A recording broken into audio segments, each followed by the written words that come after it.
Thanks very much, Kevin. And hopefully everyone can hear us now. We've just taken ourselves off mute. And I'm just going to provide you with a quick overview today of what we're going to be working on and sharing with you today. So Malie will actually do the slide clicking. I am technologically challenged this morning. So today's webinar will be focusing on why we need to actually be concerned about social and emotional well-being in the setting of schools. We're going to look also at a range of programs and supports that are available to people who are working with and in partnership with schools.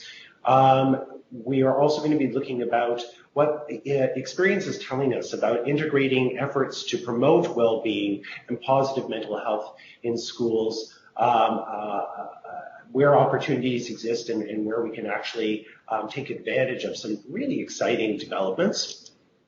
And we're going to offer an opportunity for a bit of discussion at the end of the presentation as well, too. And again, as Kevin has mentioned, this is going to be largely facilitated through the chat function through today's platform. So just before we launch into some really compelling information, I think, about why we need to focus on social and emotional health and well-being in schools, we want to provide you with just a little bit of environmental context to set the stage. So here in British Columbia, there have been a number of initiatives that have actually really kind of signaled that this is an important area for us to be paying attention to in the context of the health and well-being of children and youth, and in particular in the context of the setting of schools. So many of you will be familiar that there's a select standing committee on children and health that's been established and is ongoing here in the province. And indeed, the select standing committee recently did a significant amount of work focused on child and youth mental health, with some very significant recommendations that have been presented to government. And those recommendations speak to the need to look at social and emotional well-being, positive mental health, as well as how to support students that have mental health problems in the setting of schools. We also have, and this may be news to many folks, a cross-ministerial cabinet working group that is focused on mental health and well-being, working at present on a strategy which represents a refresh or a reboot, as it were, of our provincial policy related to mental health and substance use. This strategy is going to have a significant focus on stages earlier in the lifespan, so looking at the needs of children and youth and looking at strategic settings like schools as an opportunity for intervention. We also have, and this is no surprise to anybody, some significant requirements in terms of core competencies that are fairly new within the new curriculum related to mental well-being. And these are overall core competencies as well as competencies within the specific physical and health education curriculum. And there are a number of networks and organizations, bodies around the province that are focused on this work and moving the entire agenda or aspects of it forward. So we have the BC Child and Youth Mental Health and Substance Use Collaborative, and I'll speak a little bit more about their work later in the presentation. There's the School-Centered Mental Health Coalition, which is very much focused on advancing efforts around school connectedness here in the province, a multidisciplinary group. Malie will be talking about the Well Ahead initiative that McConnell Foundation has been supporting here in British Columbia shortly. There's the BC efforts around school connectedness and capacity building, and we'll highlight those briefly a little later in the presentation. A lot of work around social and emotional learning and the BC network related to that, advancing that work, as well as the work through Healthy Schools BC that is focused on positive mental health. So we want to talk next a bit about the why. So why do we want to focus on social emotional well-being? I think for many of you this will be familiar, but we want to really speak to why a focus on social emotional well-being in schools improves student success both in school settings and in life. So just a bit of a review for many of you and also a recap on some of the research that we've been identifying as key. So for example, an estimated 1 in 6 Canadian youth are living with a mental illness of some kind. So it affects many students in our school setting. 70% of mental illnesses are diagnosed during childhood or adolescence. So that means that the problems that people have will show up during the school time, and over time this problem is increasing in prevalence in Canada. As you are likely well aware, schools are the #1 setting to promote well-being among children and youth for a variety of reasons. Students spend a lot of time in the school setting, and there's also potential for us to influence schools through promoting a culture and climate that fosters well-being, developing trusting relationships as administrators and staff can do, and promoting staff well-being as well. So through these ways, schools can influence students' social emotional well-being. And we know that you can make a difference. So we can actually prevent these emotional behavioral problems. We can reduce bullying, we can reduce violence, reduce the incidence of some mental illness, and we can actually save ourselves financially, save ourselves money over the years. So for every dollar invested, according to one study, you get an average of about $11 in return to the system as a whole. So these investments are worthwhile. And I think there's a really interesting study, Durlach et al. Study from a few years ago that actually also shows that an emphasis on social emotional well-being leads to an 11% improvement in academic performance, which is huge. There's also a lot of research speaking to communication skills, effective leadership skills, resiliency, and being members of our society and our communities that we want to see. So these are really important things to keep in mind that help motivate us to continue to do this kind of work. So these sort of 4 pieces I've just presented are also available on a handout. And if you'd like to use this with your staff, there is a one-pager that we're happy to share that shares some of that research to convey that to staff and to colleagues. And as I mentioned earlier in the presentation, we also wanted to highlight that there are a number of programs, supports, initiatives, et cetera, around the province that are available to you to support positive mental health, well-being in schools, as well as supporting intervention when students have a challenge that they're grappling with. So we're going to take a look at some of those supports and resources now. But to begin with, I wanted to acknowledge that there's a complexity, I think, that comes to mind when people think about mental health. Folks are sometimes challenged around what is available or perceive that there is a myriad of resources and supports available and don't know where to start. So I think it's really helpful to begin to kind of simplify the landscape around mental well-being using a helpful visual diagram or image. And so, Malie, we can move on to the next slide. Perfect. So this is actually a resource that the McConnell Foundation developed for the Well Ahead initiative. And we found it to be really useful in a broader context. It, I think, actually characterizes quite nicely the complexity in terms of the variety of resources available to respond to various needs. But it also really speaks to the interconnectedness of some of these resources and the fact that they are most relevant at different stages of need or potential response. So if you look at the prompts below the horizontal axis at the bottom, you can see that we actually are speaking to several tiers or columns, as it were, that correspond to various needs for intervention. So working from left to right, the column on the left-hand side is really focused on health promotion in a universal context, so looking at the health and well-being of all students in schools. The middle column is speaking to prevention needs, where we have an opportunity to actually prevent problems from occurring in the first place. And the column on the right-hand side is speaking to when we have an opportunity to support effective early intervention for students who are beginning to experience a challenge. Let's move to the next slide.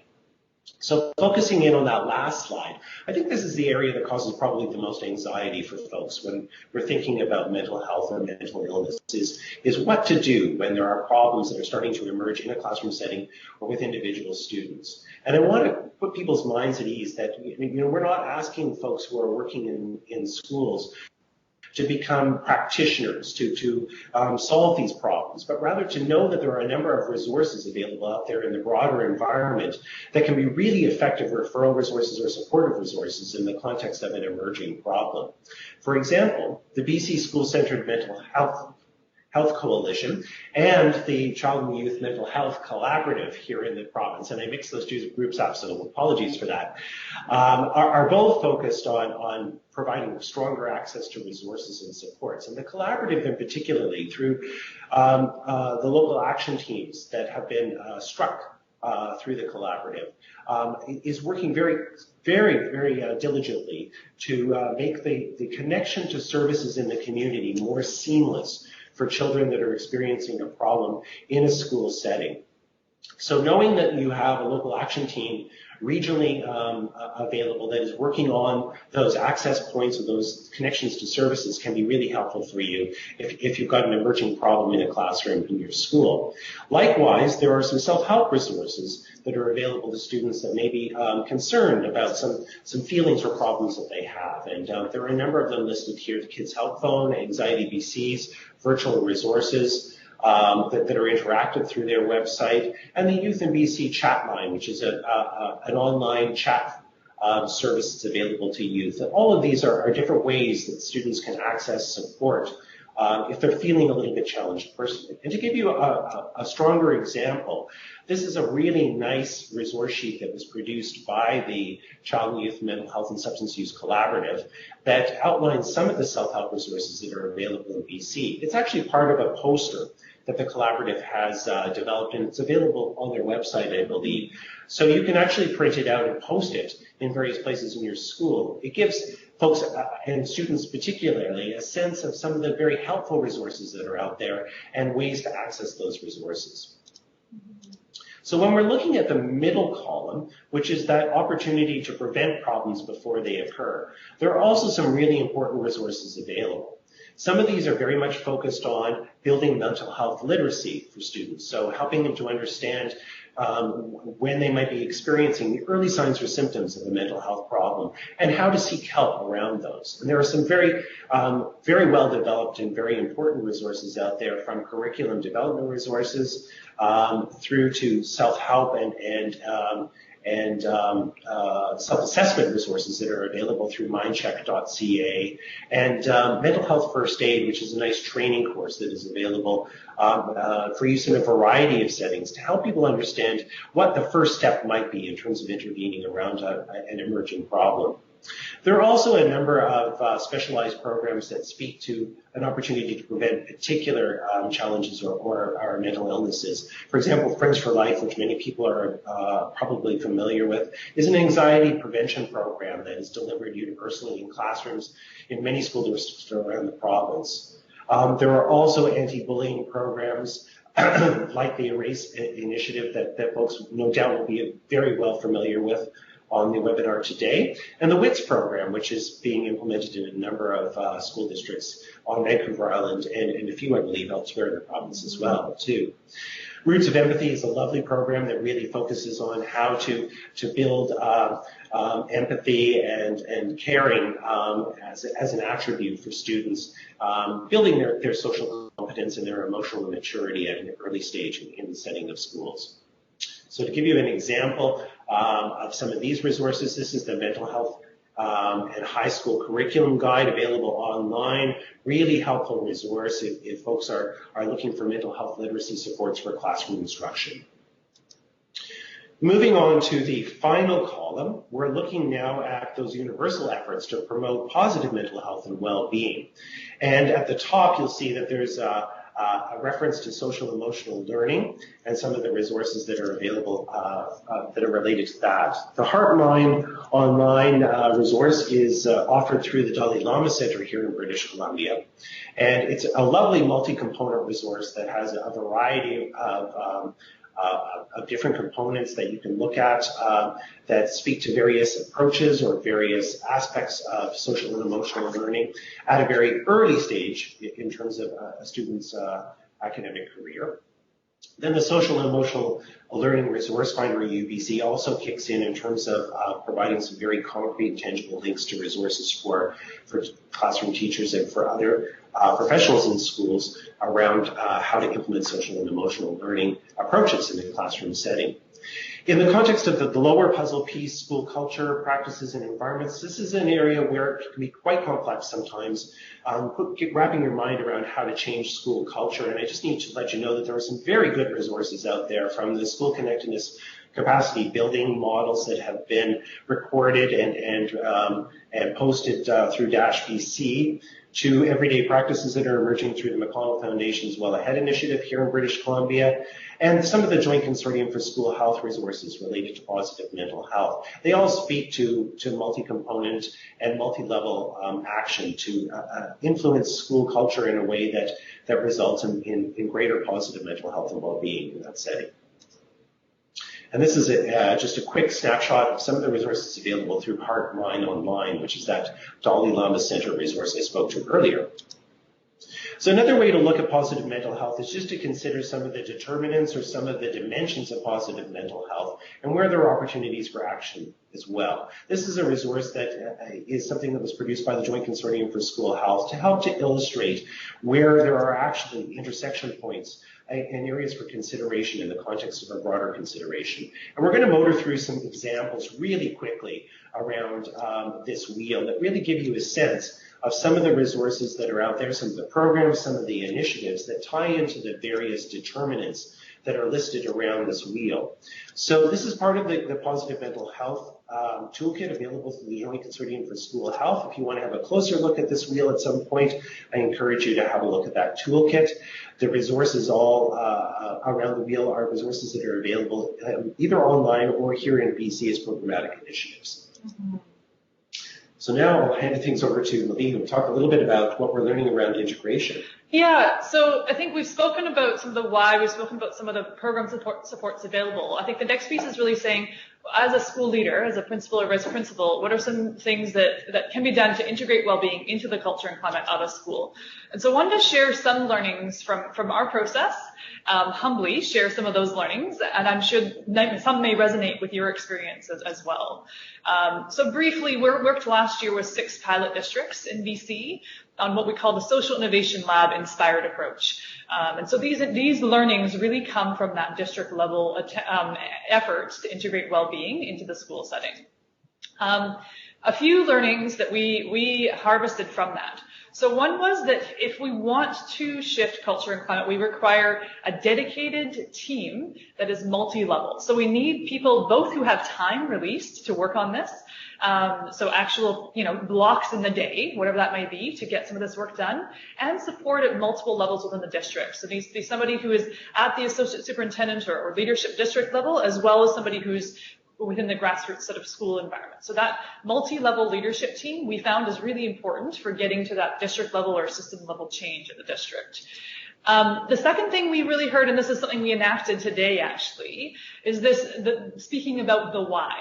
So there's this idea of not just focusing on what we can do, but actually why this is important. Why, if we want to support the academic success and the success in life of our students, we actually really do need to focus on social emotional well-being within schools. And so if we can make that clear to those involved, people will find their own ways to enact and to work with this. And teachers in schools have been doing this for decades. So just reminding ourselves of why this is important is a really important part of this work. And then the third thing I want to say in this audience in particular is that one of the things we heard is that we really need to permit a focus on well-being. So I'll give you a brief example here. We were working in Port Alberni School District where the superintendent was explicitly supportive of social emotional well-being. And there was an example we were working with of teachers taking their classes outside. And what they said was that they kind of didn't feel they had permission to take students outside. It felt like it was something that wouldn't be allowed. They checked policy. There was no policy against this. There was no explicit reason why not. And yet there was a sense that unless my principal or my vice principal or my leader says I can take my students outside, I feel like I'm not permitted. So there was this piece of even with the new curriculum, needing to specifically say, yes, it is important to focus on the social emotional well-being of our students. So it's important to articulate that at all levels of our system. I also wanted to briefly share before we close a few learnings from Mental Health Assist, a group in Ontario that's been doing work in this field for some time. And so I'll flash through these fairly quickly. But what they've done is they've looked at organizational conditions that are needed to support effective mental health and mental well-being integration at a district level, again, also applicable to a school. So some of those include a commitment, again, a clear vision, a leadership team, shared language, and a really good sense of what capacity is available and could be added to allow this work to unfold at a school-wide or district-wide level. They also speak to processes and professional development. So they speak to sort of an ongoing process of ensuring that you have protocols in place, that you have a strategy for the school and or the district, and that you're collaborating beyond the school with those in community, those in the health context who are also doing this work. So just a few things. There's, again, more available about these conditions with Mental Health Assist on their website, but just wanted to briefly mention that as being some really interesting and important work in this area. So I think we're coming to the time when we have a bit of time for discussion. I know we started just a couple minutes late, and so we've still got a little bit of room here. Before we go there, though, just wanted to say what we can do in terms of next steps. So I think someone's already asked if we can share the slides. We're very happy to do so. There's also that infographic one-pager that at the very beginning there were some images around some of the research, and happy to share that infographic. There are resources available through the examples we've mentioned throughout. So rather than providing a list of links, we think most of those things can be Googled and found. If you have a challenge finding any of those, please be in touch with us. And we've also talked about doing another webinar in the next session of this professional learning series in the mornings that will really focus in on tools and approaches you can use. So a little more of the tangible pieces there in staff meetings and in your school more broadly, we should say.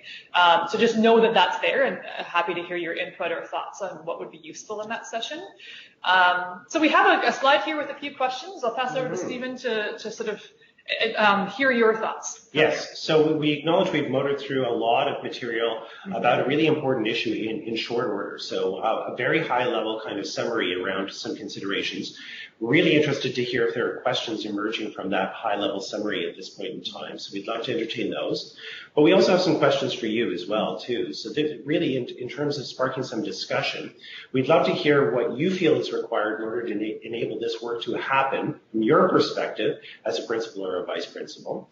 And do you have experience working in your school in terms of planning or thinking about how to address mental well-being? And what you might have learned so far, I'm sure will be of interest to the whole group, certainly to us. So, broad questions, happy to answer those, and we're also really interested to hear about your experiences specifically as well, to open it up.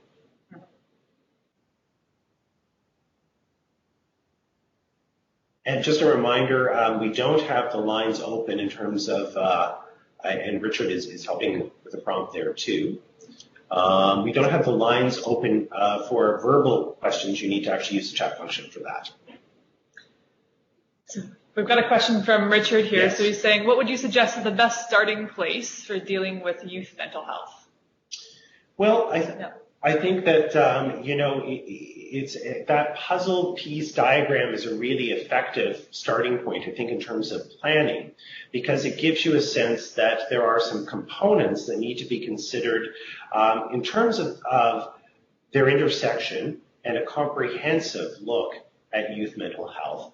But in a sense, they need to also be considered individually as well, too, so that there are some specific considerations around how well the school is linked to some of the supportive resources in the community if there are some problems emerging for some students in the school, and how well students might be aware of some of the resources that they have at their disposal for support, as well as what level of literacy they have around mental health problems.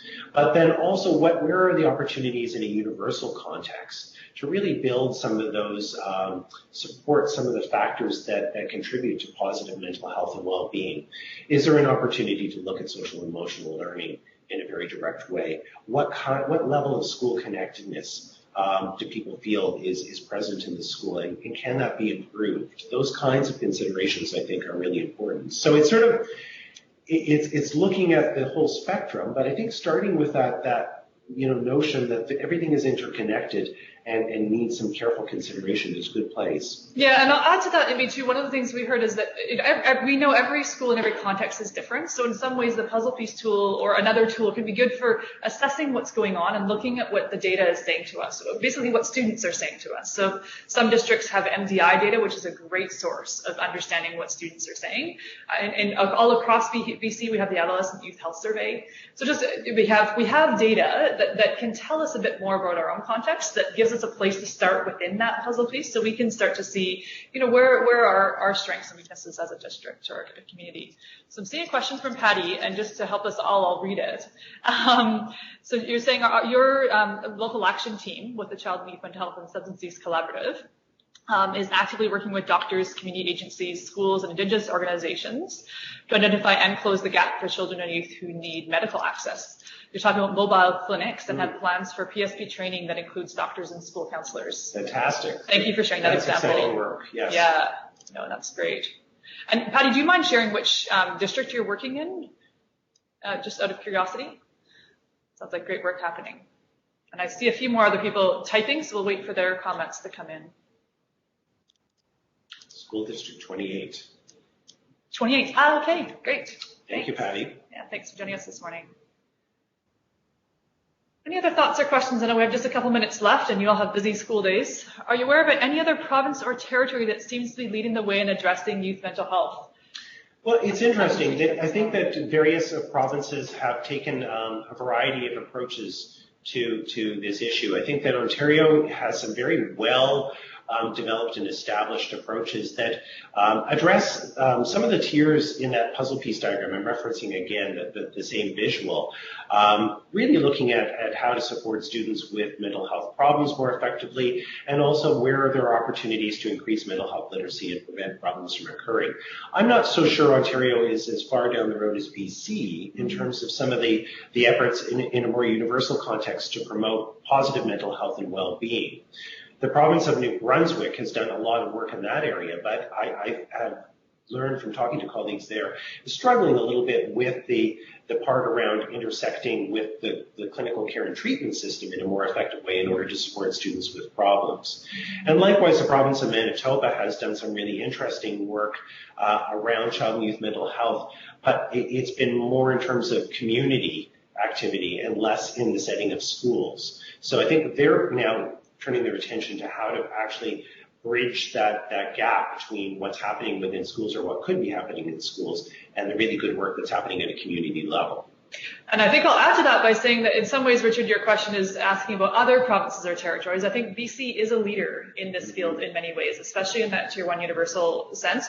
And in fact, well ahead as a national initiative, which is started by a family foundation based in Montreal, started in BC with our efforts last year, in part because of that leadership that's being shown in BC. So I think both with curriculum and with the networks, for example, the coalition mentioned earlier, that combination of things within BC allow us to say that, yeah, BC is leading the way in some ways in addressing child and youth mental health and well-being. So, I'm aware we're a little bit over time and wanting to see if there are any other questions folks wanted to ask before they close. I'd be really interested to hear any thoughts you have, either now or after. And I'll just maybe also share our contact information.